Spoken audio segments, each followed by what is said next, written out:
they have been the one constant in my life in podcasting. I feel like I should add that caveat. Not that my wife watches these, but if she did, she'd be like, the f***?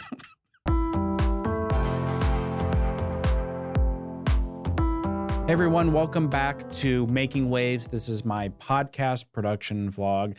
I'm Kevin Bartelt, and normally I talk about what has been happening in my week in podcasting. I don't have a ton of major updates because I feel like I'm in between two updates right now. The first one, we've been talking about a little bit, the launch of Extraordinarians, the new podcast I'm producing with, hosted by Kristen Shaw, Tony Hale, and Matt Oberg. It's a ton of fun.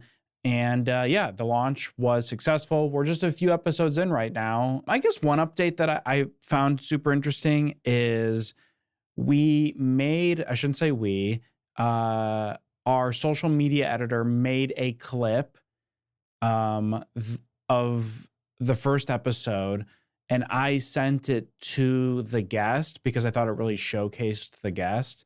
And then she, her name's Jenny, she posted it on her TikTok, and it's at like 15,000 likes or something. And I do think the pilot benefited from, she did multiple like main feed posts about her episode. And I thought that was incredible and very nice of her, obviously. And so now going forward, I'm having the social media editor make a like one or two clips for the host to share, and then a clip for the guest to share as well. I know we could like tag them and stuff to share, but I think that extra step goes just a little bit, like helps a little bit more. And I like that. I've never done this with a show before, and I like that we're doing it. It was my idea, I'm not gonna lie. So yeah, we're working together as a team and making these clips. And I really hope if we see the guests continue like to post, like if they post them, I don't know, 50 to 75% of the time, I think we're going to keep doing it. That's honestly the biggest update with Extraordinarians right now. We went up a few spots on the, comedy top 200. And then we dropped like 100 spots. So we were like 90, 100, 60, 50, 48, I think was the highest we got. And now it's like 148 or something.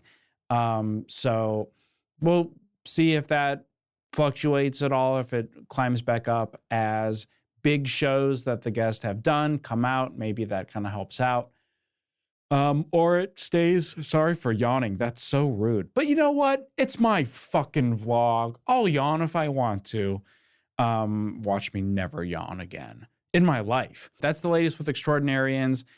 And a new show I am producing is coming out in like a month. And so I am excited to say that I have booked the host of this show on 8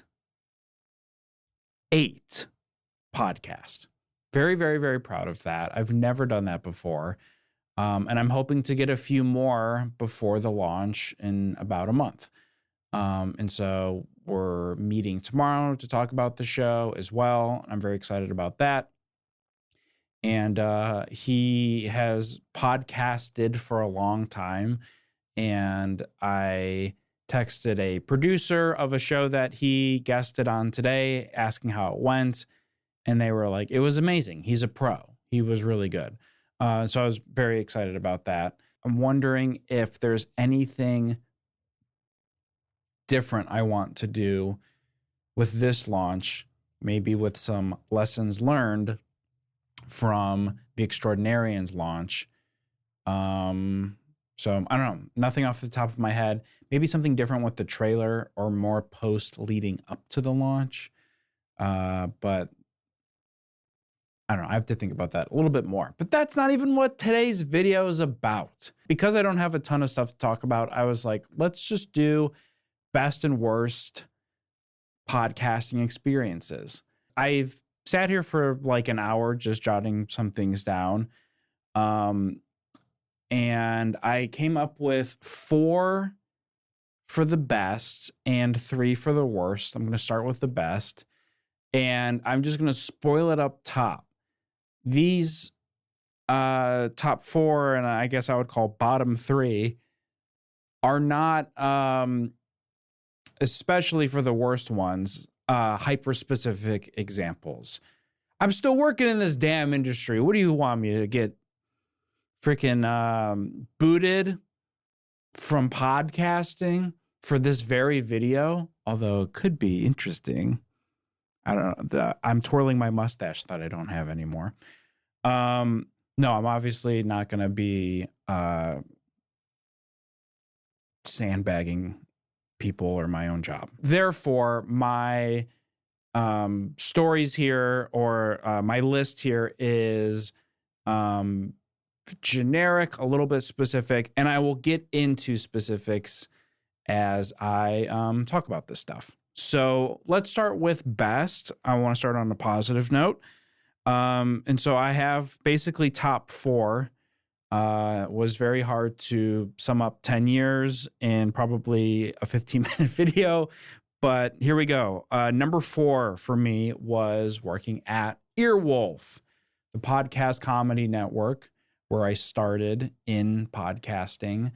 I, with 100% confidence, can tell you, maybe I'll say with 99% confidence, could tell you I would not have the career today if I did not work there. It's funny, even saying 99 feels rude. I don't know. What if I worked at some other place and had a even better? It just doesn't seem believable. My point is, I had such a positive experience there, and I learned so much about so many parts of podcasting that really was just, I'm very grateful to have have had such a strong foundation to have started my career. When I started as an intern, I just sat in recordings of Improv for Humans and contributed little things. Then I sat in on Who Charted and contributed little things. And then that led to a very part-time gig writing the episode descriptions, which then turned into the production coordinator, where I was like, that's where like Chef Kevin comes in and is making coffee for people and managing the studio calendar and working with the engineers and the producers. And then that turns into the producer role, which turns into the senior producer role. And then I'm out of there. But during that 5-year run, I worked with, like I said, I worked with the engineers, I worked with the producers, I worked with sales, I worked with marketing. And I think what I didn't realize at that time was going out of my way to spend time with every department would help me so much for the rest of my career. I feel like if I had just stayed in a very narrow path, it would have been very hard to do, I guess, which leads to my number 3 best experience, which is leaving Earwolf. Sorry. But I want to say leaving Earwolf / going independent, becoming a freelance producer instead of a full-time employee at Earwolf.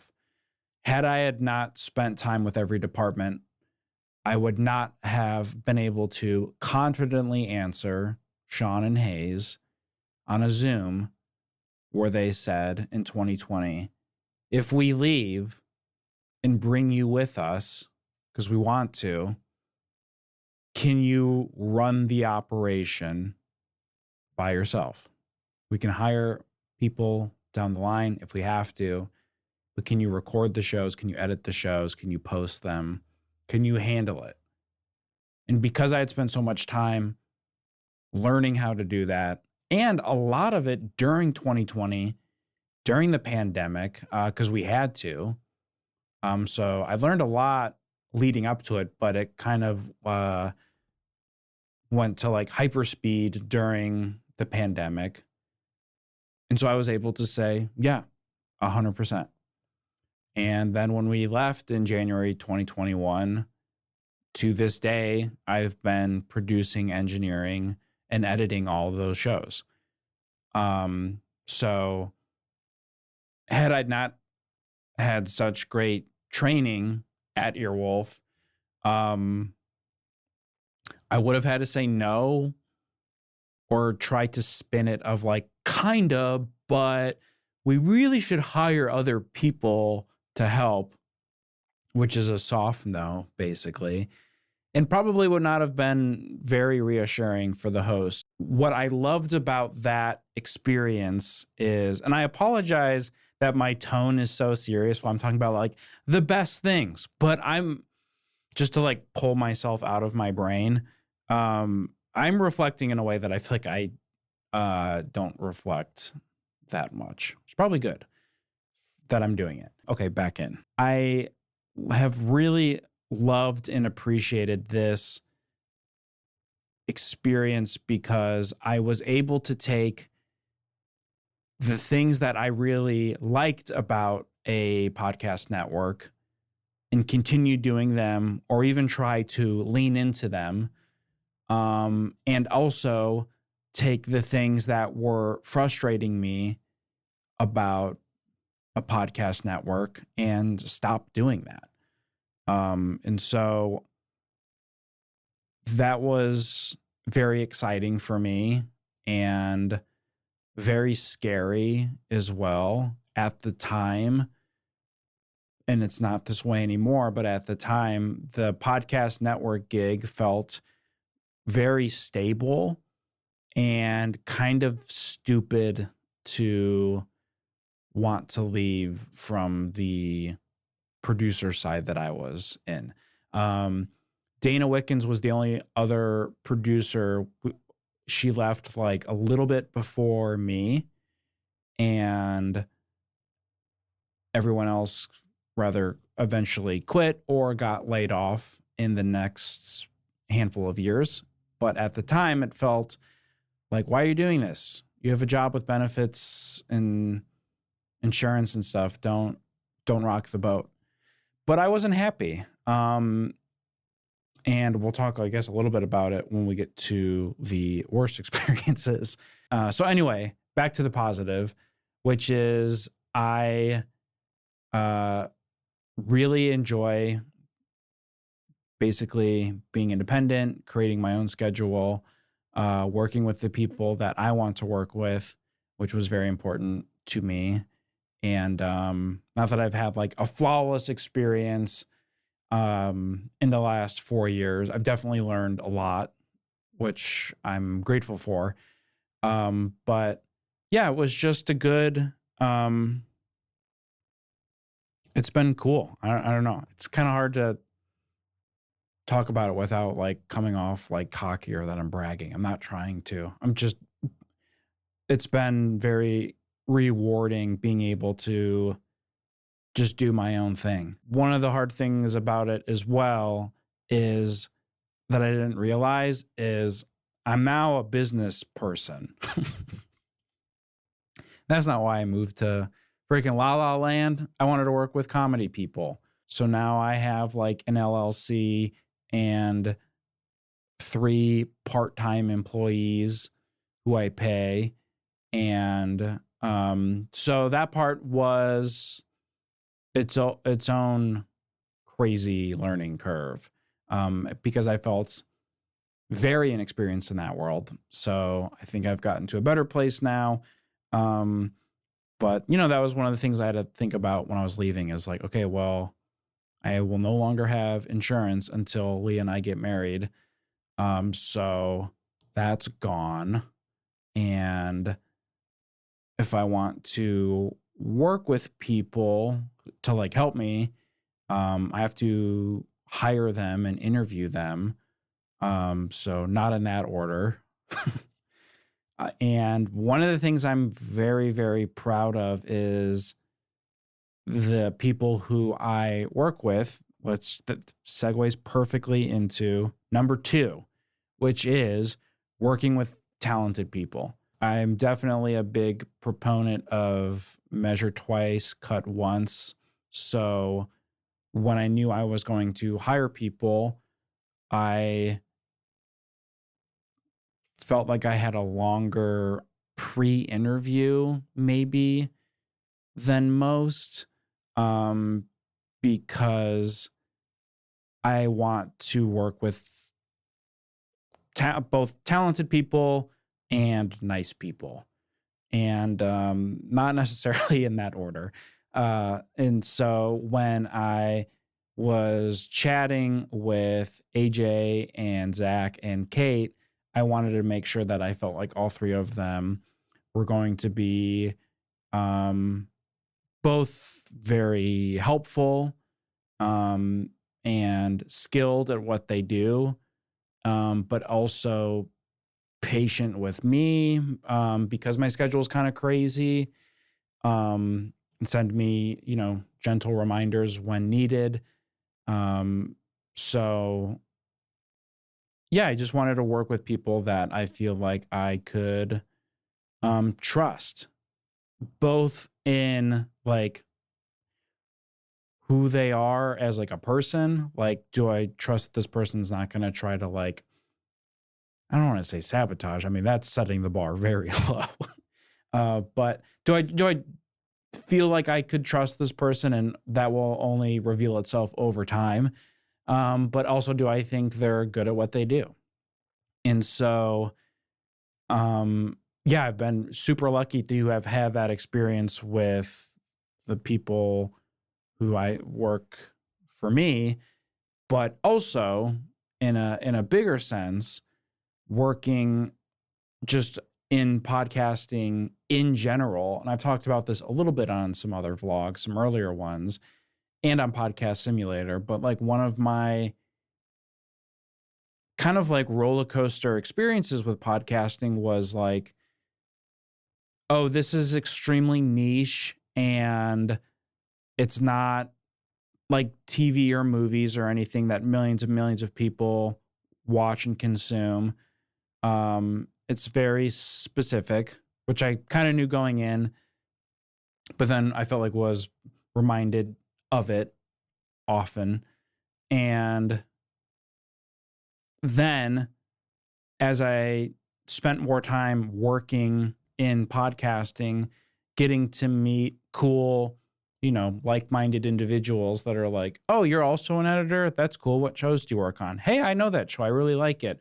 Oh, you're a producer? What shows do you work on? Oh, you work in marketing? That's really cool. What shows do you promote and market? And what has your experience been like that? Oh, you work in sales? Screw you. No, maybe a little bit. So that's been really a really cool part of this, is realizing, and part of it is just like as podcasting gets bigger and bigger, more and more people are going to get hired. But one thing I feel like I had a few waves of it. The first wave of like meeting and working with everyone at Earwolf. And then I would say a second wave in the last two to 3 years, maybe even just like 2 years, which is meeting and working with a bunch of talented, cool people. Both when I worked on Here to Help, I met and worked with a bunch of great people there. So like Caitlin, who makes she did all the clips for season 1. John DeBruin, this guy Josh, who makes incredible. He just knows, he's extremely knowledgeable about YouTube. AJ, like I mentioned. And yeah, so like that was like, holy shit, we got like a squad here working on this show, and they're all individually and collectively crushing. And so that was really fun. Then I hosted a happy hour last year and I invited like 40 people and just had essentially like an open bar for a couple hours and invited both a ton of like indie engineers, producers, but then also a bunch of people from like Earwolf, Max Fun, Forever Dog, Headgum, probably some other places, just so that we could all meet and hang out and stuff. I feel like I heard so many people suggest doing something like that, but then never doing it. And I was like, you know what? Screw it. I'm going to do it. And it was a lot of fun. And I don't know. I just feel like I'm at this place where I am pretty competitive, but when I meet someone who's like really good at what they do in podcasting, my first thought, which is healthy, by the way, I'm not bragging about this. My first thought is like, oh, I want to be better than them. My first thought is I want to work with them. They're really good and hopefully better than what I do. I just want to keep being in the same room as this person. Maybe we can make some cool shows together. Last best experience has just been working on Hollywood Handbook. That really shouldn't come as a surprise to anybody. But it really, I've worked on so many shows and they have been the one constant in my life in podcasting. I feel like I should add that caveat. Not that my wife watches these, but if she did, she'd be like, the fuck? But yeah, I've worked with them the longest and I've never felt any sort of like hesitation or concern with them or the show in a way that I feel like I have had with a lot of shows. Initially, like one of the best experiences I wanted to put was like gaining trust or just like reliability.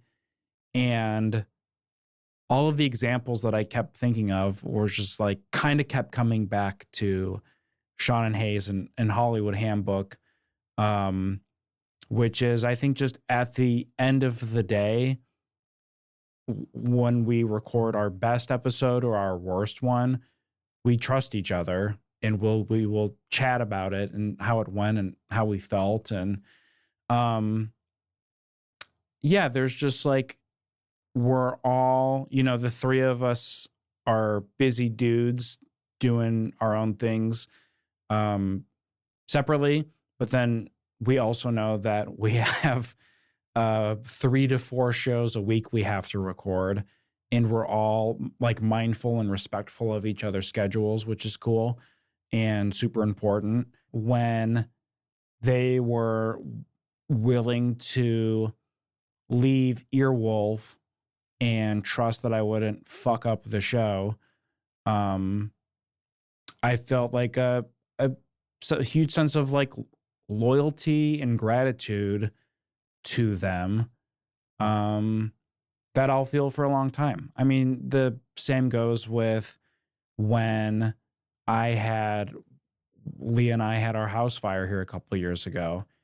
They immediately were like, are you doing okay? Is there anything we can do to help and stuff? It's just like things like that you don't always see on the podcast, especially like when they tease me a lot on mic. It's not, I wouldn't continue to work with them today if it was like, if they weren't very supportive. And so, yeah, you don't always see all the supportive stuff, but you also don't, not to freaking give them flowers the whole time. They ain't perfect, babe. You also don't see some of the razzing they do on these goddamn text messages. So thanks, Hollywood Handbook. You're my number one for now. Okay, the 3 worst ones. These are generic. I apologize. I'll try to go into specifics with them. The third worst experience in podcasting for me, number 3, is expectations versus reality. I've had some really, really exciting experiences with podcasting where I was like, holy shit, this person rocks. The show's going to rock. The people I'm going to work with all rock. And then we start and it just like, oh, the host is like this, or the show is like this, or the guest is like this, or the fans are like that, or the other people that work on the show, or maybe it's even me. Maybe I'm sure people have been like, oh, I thought Kevin was going to be like this, and it's more like that.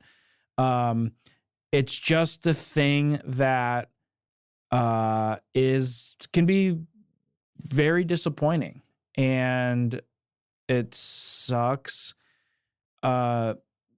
Here's a specific story that I don't think people would be able to track the details of, but I got to work on a cool show when I was at Earwolf. But in order to work on it, I had to basically take a break from Big Grande with Teachers Lounge because my boss was like, you can't do both. Can't work on this show, Hollywood Handbook, and Big Grande. That show's gonna need more time. And so I had to tell the first show that I got to like officially produce, like, unfortunately, I'm not gonna be working on your show because I'm going to be working on this different show, but you're going to be in good hands with this guy, blah, blah, blah. And they're like, thank you for everything. You know, we really appreciate it. And then this fucking show fell apart after 6 months. And I was like, well, that sucks because I had to like say goodbye to 4 of my favorite people. And now this show doesn't exist anymore. And I was really annoyed by it, even though it was whatever. It was a nice show and a good experience and stuff, whatever. But it fell apart, and it was out of my control. And I was mad because I felt like I wasn't able to then. I was like, well, now I'm no longer working on Teachers Lounge. Now, ultimately, when I quit Earwolf, like a little bit later, I was able to keep working with Big Grande, and I've been working with them today. So the reality is there was just like a year and a half that I didn't get to work with them, but I was mad about that experience because I feel like, I don't know, I did a move that I feel like a lot of networks do, which is like, hey, so we're going to work with these guys now. And I don't know. It makes me sad when I think about that experience. So, but I think part of it was my expectations for working on the show and the reality of what happened with the show were not aligned. And so it was a good learning experience for me to be a little more cautious and maybe hesitant about being more careful about new shows that I work on. Even though if the hosts are nice and the premise is nice, doesn't mean that it's going to be a dream job. And I think part of it is, and I talked a little bit about, and I think this is a huge part of why Hollywood Handbook works so well, is I've always been an advocate of, I don't want this podcast, any podcast, I don't want this to be the most important thing in your life, but I also don't want this to be the 15th most important thing in your life. My expectation of this other show was like, oh, this will be number 4 for them. And I was like, oh, this is, I don't want to say 44, but it was, I don't know if it was top 10, which was challenging. So, learning experience. You know, a huge part of why I'm working on this show that's launching in June is that host cares so much, is such a passionate person, and is great to work with. And I've worked with them before, and I'm really excited about this. But I know for them, this show will always be, you know, 1, 2, 3. Not even one. But again, I don't want one. I don't want you texting 20 times a day because I'm going to burn out and then I'm not going to want to work on the show. So I know that this will be very important to them. And that is a big thing for me as a producer is I just want to work with people who really, really care about the show within a healthy boundary. And so that's number 3 for worst experience. Number 2 is networks hurting and crippling their shows. I've seen this more than once and it sucks. And is, part of why I have like not worked with places is I don't want to be associated with that.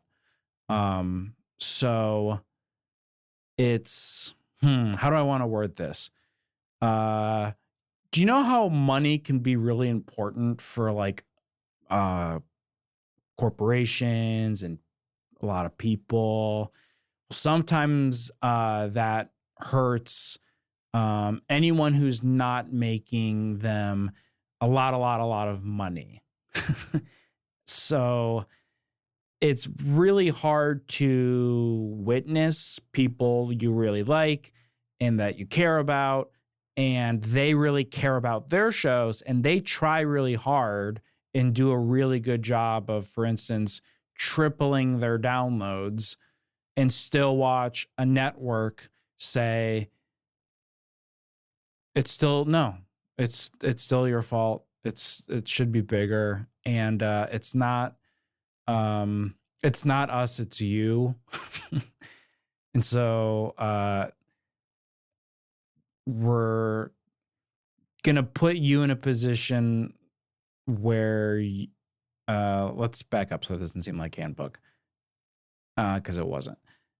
And basically, I don't know, suck the life out of shows. And what I really like to see is that show realize that and stop working with that network. Could be any network too. It's not just a single one. This happens with a lot of networks. And they go independent, or they find a place that, cares a lot more about them.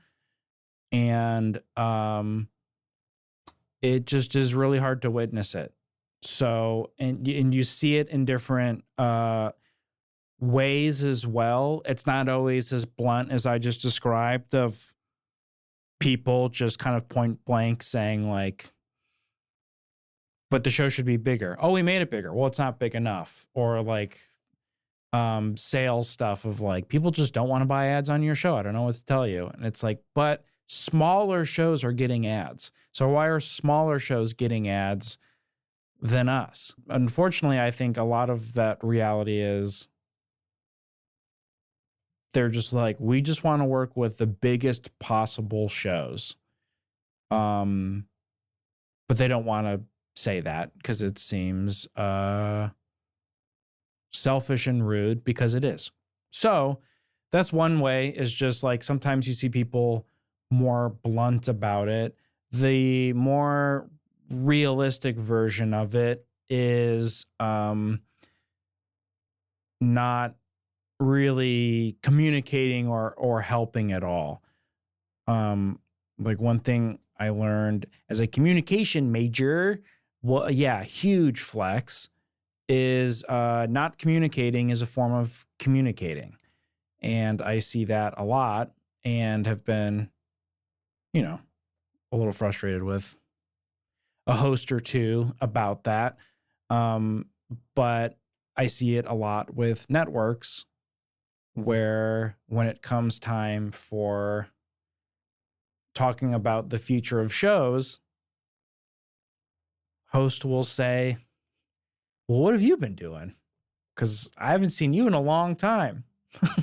And so, yeah, I don't know. I kind of want to do another video that's like Kevin's Dream Podcast Network, and kind of like the rules I would have.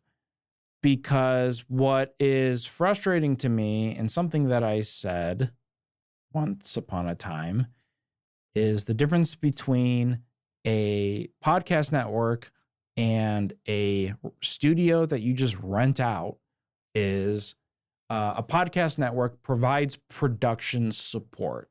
And the definition of that production support is different with every network. It's different with every show. So as long as you are getting production support that you feel like is adequate to you and your show's needs, then I think you are confidently part of a podcast network that I hope is providing every resource they can to help grow your show. If they are not, you're just recording at a studio. You're not really part of a network. You're just at a studio. And so, yeah, I don't know. I think there should be some like accountability on both sides, not to just call out networks. The same with hosts and producers and anyone is if you're phoning it in, why should you expect the other party to give you an equal amount or more, to reciprocate equally? And so I've seen it on both sides. Hosts of shows ask networks for more, and networks talk about it, and then it just Homer Simpsoning into the bushes, and hosts that are not really stepping up. And in their initial conversation, the show was like super important to them. And then when the actual reality of the show started, it pretty quickly went down the to-do list. My point is, it is really frustrating to see a network not give their shows the support that they deserve. And I hope that shows that are on networks know that they should be getting as much love as they can from their networks that they're working with. That's number 2. Number 1.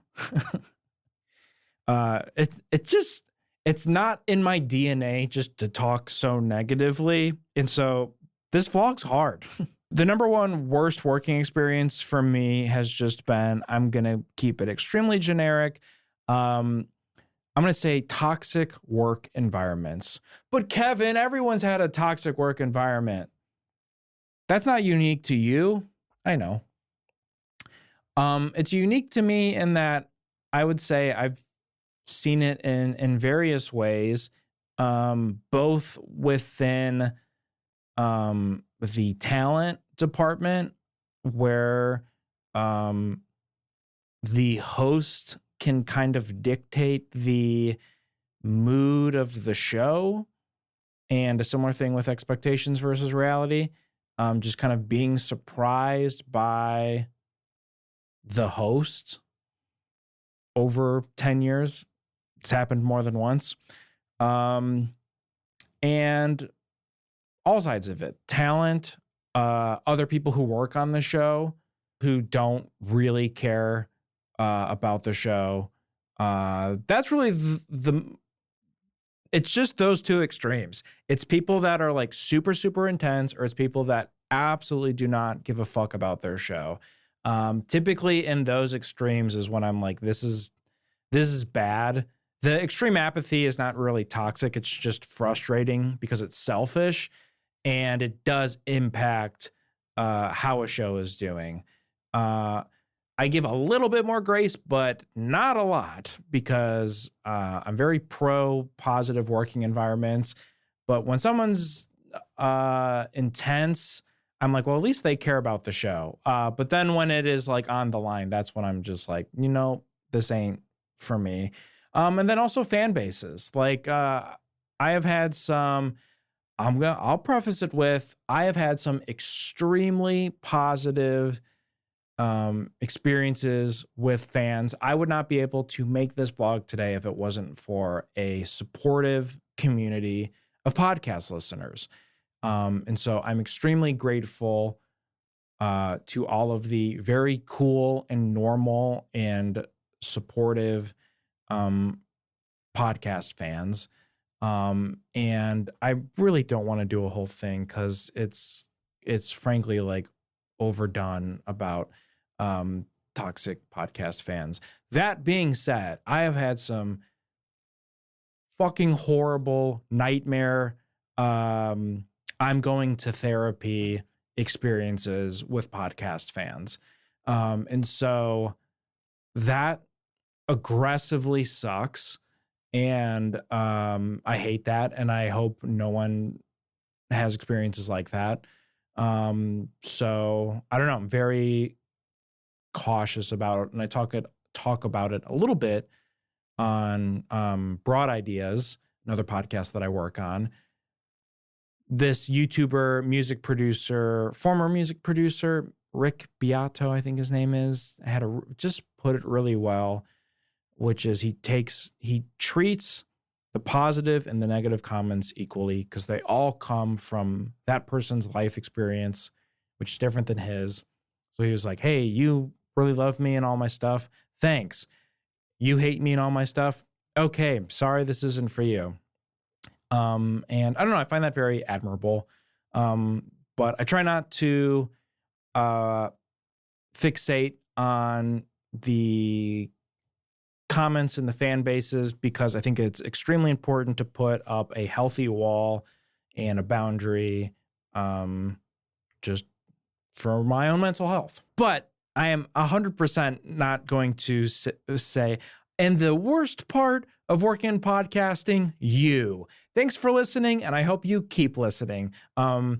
I promise you, it is not literally you. And it's really not just the fans. It is, like I said, other negative working environments and experiences can make working on a show extremely challenging to the point that you want to quit. No podcast is worth the cost of your mental health. So if you are working on a show and you feel like you've tried to communicate more than once, hey, I'm not enjoying this. This is really stressful, and you don't feel like you're being listened to, quit the show. It's not worth it. I promise you it's not worth it. There's no experience of like, oh, well, I was, emotionally hating this, but then I pushed through and it all worked out. Maybe that will, and hey, I hope that does happen for you. But I will say this, I've quit more than one show in my 10 years and I've never regretted it. So sorry to be a little weird, but that's been my worst experience, and I don't regret leaving a show. This video has been kind of crazy, so I'm going to talk about a few specific positive memories to end things out. The first, when I got to open for a Hollywood Handbook live show in Portland, was one of the craziest experiences of my life. This is like a special features of best experiences. We did a Boys Gone Bad tour in Portland. It is on my YouTube. And we did a West Coast tour, Seattle, Portland, San Francisco. And one of the things that I learned from the venue in Portland was it was mandatory that we had an opener, probably so that they could sell booze between the opener and Hollywood Handbook. Because our show is so specific, we didn't really want to have just some random opener that we didn't know was going to like stylistically be on the same page as Hollywood Handbook's weird style. So Sean and Hayes said, oh, you should open for us. And I was like, I don't do stand-up.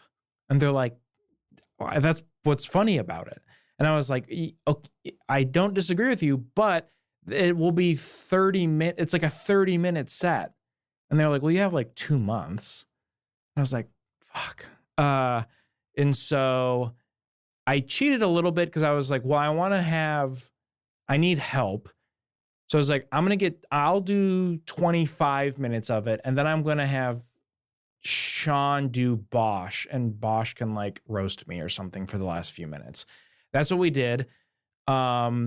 There were the venue seats 400, and I was like, okay, for the opener, they probably would only have like 100 people for that.